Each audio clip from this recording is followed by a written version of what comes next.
বাংলাদেশ মায়ানমারে মানবিক করিডর দিতে সম্মত হয়েছে, নীতিগত সম্মত হয়েছে, এরকমই একটা খবর মোটামুটি সব দিকে চাউর হয়েছে। এবং এ নিয়ে ইতিমধ্যে সমালোচনাও শুরু হয়েছে। তারেক রহমান তিনি একটা বিবৃতি দিয়েছেন। তিনি বলেছেন যে এই সব ব্যাপারে সিদ্ধান্ত নেবে নির্বাচিত সরকার, এবং অন্যান্য দলগুলো যেটা বলার চেষ্টা করছে যে সরকার না জানিয়েই এই ধরনের একটা সিদ্ধান্ত নিয়েছে। আসুন আমরা জানি যে এই মানবিক করিডর কেন মায়ানমারকে দেওয়া হবে, বা এই মানবিক করিডরের পিছনের গল্প আসলে কি। এবং তার আগে আমরা সবাই জানি যে বাংলাদেশে এই মুহূর্তে অবস্থান করছে প্রায় 13 লক্ষ রোহিঙ্গা জনগোষ্ঠী। এই 13 লক্ষ রোহিঙ্গা জনগোষ্ঠীকে বাংলাদেশ কোনোভাবেই মায়ানমারে ফেরাতে পারছে না। মায়ানমারে ফেরাতে না পারার পিছনে বড় দুটো কারণ হলো, 1 নম্বর, মায়ানমারের সামরিক জান্তা এই রোহিঙ্গাদেরকে বাংলাদেশে পুশ করেছে, কোনোভাবেই তাদেরকে বাধা দিতে পারেনি এবং মানবিক কারণে তাদেরকে আসতে দিয়েছে। এবং এরপরে মায়ানমারের সাথে বিগত সরকার, আওয়ামী সরকার কিছুদিন দরবার করেছে, তাদেরকে ফেরত পাঠাতে পারেনি। কিন্তু এর মধ্যে মায়ানমারে ঘটে গেছে আর এক ঘটনা।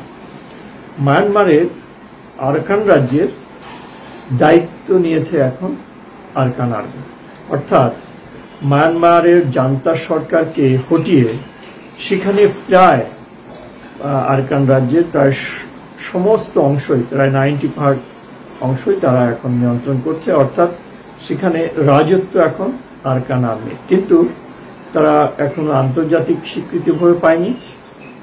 তারা স্বাধীন দেশ গঠন করছে সেই ধরনের অ্যানাউন্স তারা কিন্তু এখনো দেয়নি। তবে তারা স্বাধীনতা এবং আত্মমর্যাদা এবং জাতীয়তাবাদ এইসব বিষয় নিয়ে অন্য অন্য ছোট ছোট গোষ্ঠীগুলোকে একত্রিত করে আরাকান আর্মির ব্যানারে অলরেডি তারা কিন্তু মায়ানমারের জান্তা সরকারের প্রভাব আসলে এই আরাকান রাজ্যে আর নেই।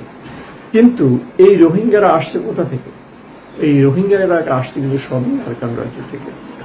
এখন প্রশ্ন হলো যে তাহলে বাংলাদেশ আসলে কার সঙ্গে আলোচনা করবে? Even professor doctor Mohammad Yunus যখন মায়ানমারের সামরিক জান্তার সঙ্গে কথা হলো এবং তিনি এসে বললেন যে মায়ানমার 1 লক্ষ রোহিঙ্গাকে ফেরত নিতে চায়, কিন্তু সেটা কিভাবে, কোথায় নিবে?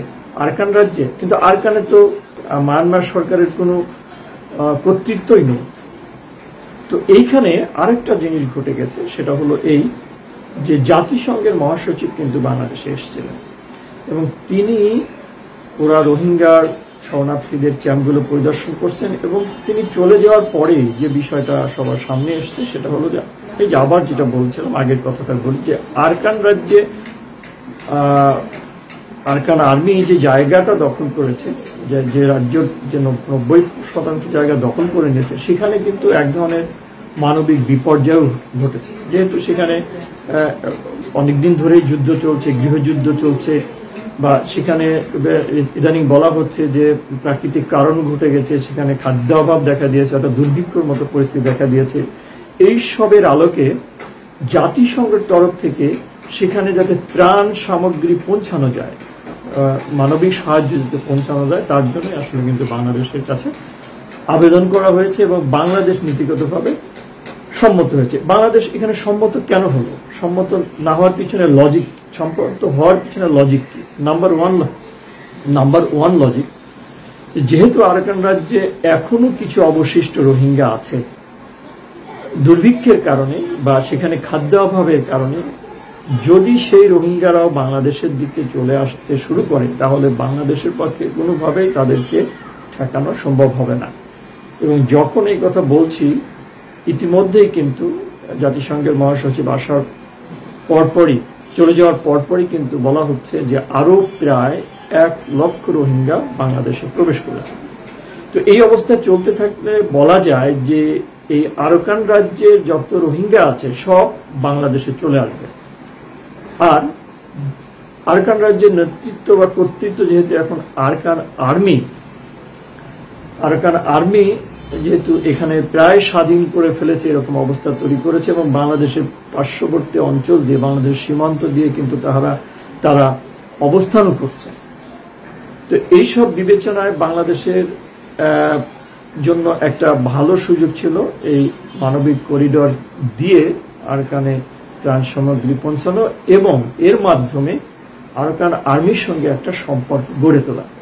এখানে বাংলাদেশে যেটা বলা বলি হচ্ছে যে, আমরা আরেকটু বলে রাখি যে আরাকান আর্মিতে যারা আছেন, অর্থাৎ এই দলের শীর্ষ নেতৃত্ব এবং এই দলের ধর্মীয় পরিচয় যদি বলি, এরা কিন্তু সবাই প্রায় বৌদ্ধ ধর্মের অনুসারী।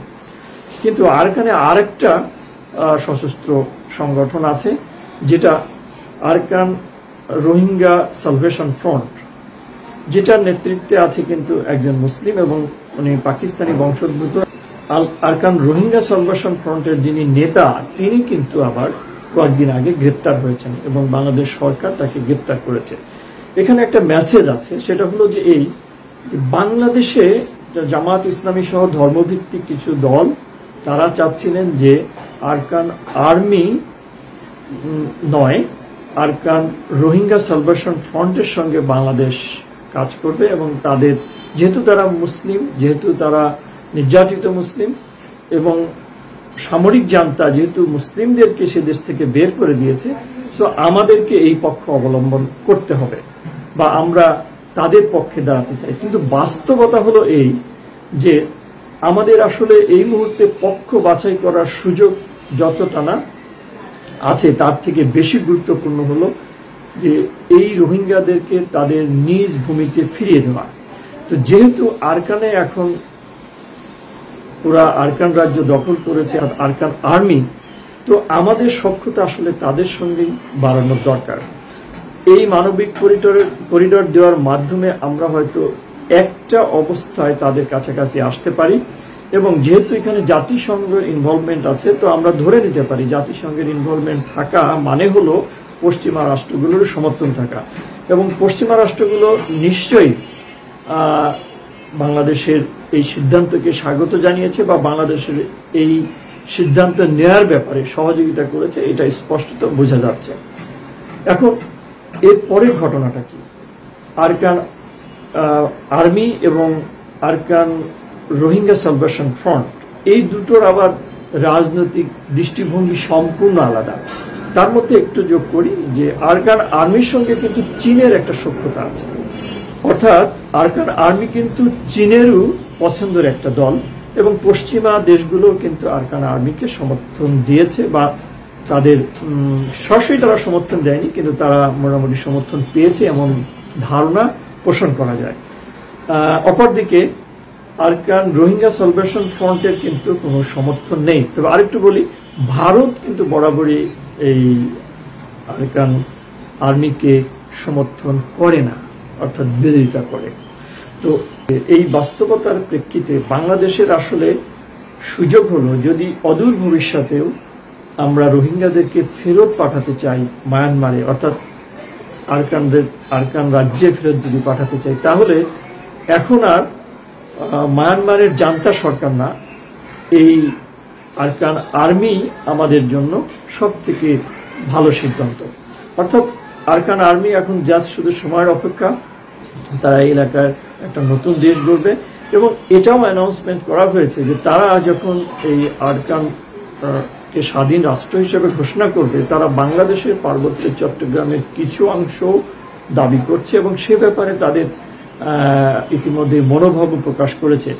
তো বাংলাদেশ যদি এই অবস্থায় আরাকান আর্মিকে সহযোগিতা করে, তা আমরা হয়তো এই ফেভারটুকু পেতে পারি, সেটা হলো রোহিঙ্গাদের যেমন তারা ফেরত নিতে পারে এবং তাদের আকাঙ্ক্ষা অনুযায়ী আমরা আমাদের ভূখণ্ডের মধ্যে তাদেরকে কোনো প্রকার অনুপ্রবেশ করতে দিব না। অর্থাৎ আরাকান আর্মি তাদের যে আকাঙ্ক্ষা, সেই আকাঙ্ক্ষা পরিত্যাগ করতে পারে, যেহেতু আমরা পশ্চিমা এবং জাতিসংঘের ইনভলভমেন্ট যেহেতু এখানে আছে এবং আমরা এর মাধ্যমেই আসলে মানবিক করিডর দিতে রাজি হয়েছি, প্রকারান্তে আমরা আসলে আরাকান আর্মিকেই সহযোগিতা করতে রাজি হয়েছি।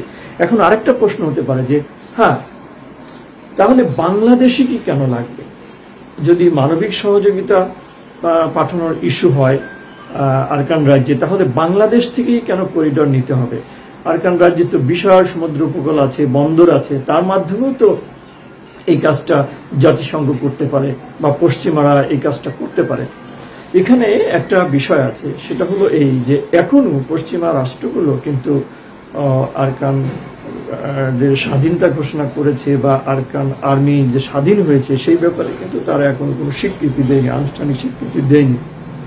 এবং পশ্চিমা রাষ্ট্রগুলো কখনোই কোনো দেশ সরাসরি হস্তক্ষেপ করবে, দখল করবে, সেই ধরনের দৃশ্যমান অবস্থাও কিন্তু তারা প্রদর্শন করে না। সেক্ষেত্রে বলা যায় যে যদি বাংলাদেশের মধ্য দিয়ে জাতিসংঘের সাইনবোর্ডে বা জাতিসংঘের মাধ্যমে সেখানে কোনো কার্যক্রম সম্প্রসারিত হয়, মানবিক কার্যক্রম সহ সেখানের পুনর্গঠনের জন্য এবং আরকান রাজ্যের স্বাধীনতাকামী মানুষের সহযোগিতায় যদি কোনো কার্যক্রম গ্রহণ করা হয়, তাহলে তাদের সহযোগিতা করাও হলো এবং আরকান স্বাধীন রাষ্ট্র হিসেবে প্রতিষ্ঠিত পেলে এই অঞ্চলে যে পশ্চিমাদের অবস্থান সেটাও সুপ্রতিষ্ঠিত হলো। এতে আমাদের আসলে ব্যক্তিগতভাবে রাষ্ট্র হিসাবে আমাদের আসলে ক্ষতির কিছু নাই। আমরা যদি একটু দূরদর্শী চিন্তা করি বা ভাবি, তাহলে আমরা হয়তো এই রোহিঙ্গাদের অদূর ভবিষ্যতে ফেরত পাঠাতে পারব। সম্মানিত বন্ধুরা, এই মানবিক করিডোরের নেপথ্যে অনেকগুলো ইস্যু কাজ করছে, কোনো একক ইস্যু এখানে কিন্তু খুব বেশি গুরুত্বপূর্ণ নয়।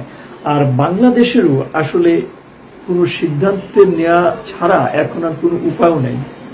কারণ এই বাংলাদেশের রোহিঙ্গাদের অনুপ্রবেশের ঘটনা কিন্তু একেবারেই হঠাৎ কোনো ঘটনা নয়।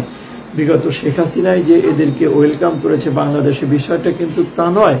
1970 সাল থেকে এই আরকানের মুসলিম সম্প্রদায় বা রোহিঙ্গা মুসলমানদেরকে মায়ানমার সরকার বাংলাদেশে পুশব্যাক করছে এবং তারা বলার চেষ্টা করছে যে তারা বাংলাদেশের নাগরিক, তারা আরকানের নাগরিক নয়।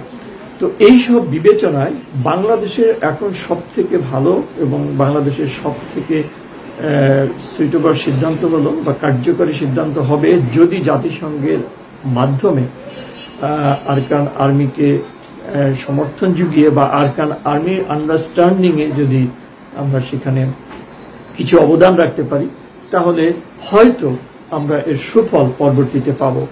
যেমনিভাবে স্বাধীনতা যুদ্ধের সময় বাংলাদেশ থেকে পাকিস্তান যখন স্বাধীনতা যুদ্ধে জয়লাভ করে, বাংলাদেশ থেকে কিন্তু প্রায় 1 কোটি লোক ইন্ডিয়াতে চলে গিয়েছিল, ইন্ডিয়াতে যেতে বাধ্য হয়েছিল, ঠিক এই রোহিঙ্গা মুসলমানদের মতো।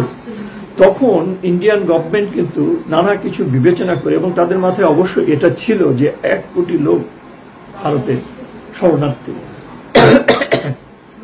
ইন্ডিয়া সঙ্গত কারণে আমাদেরকে সাহায্য করতে পেরেছে এবং এই ব্যাপারে তারা খুব উদ্বুদ্ধ হয়েছে, অর্থাৎ তাদের সহযোগিতায় বাংলাদেশ স্বাধীনতা লাভ করতে সমর্থ হয়েছে।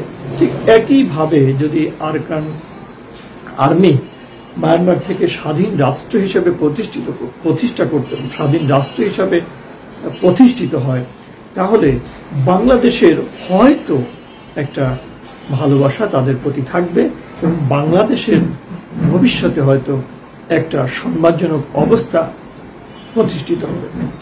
বন্ধুরা, ভালো থাকুন, সুস্থ থাকুন, নিরাপদ থাকুন। ধন্যবাদ।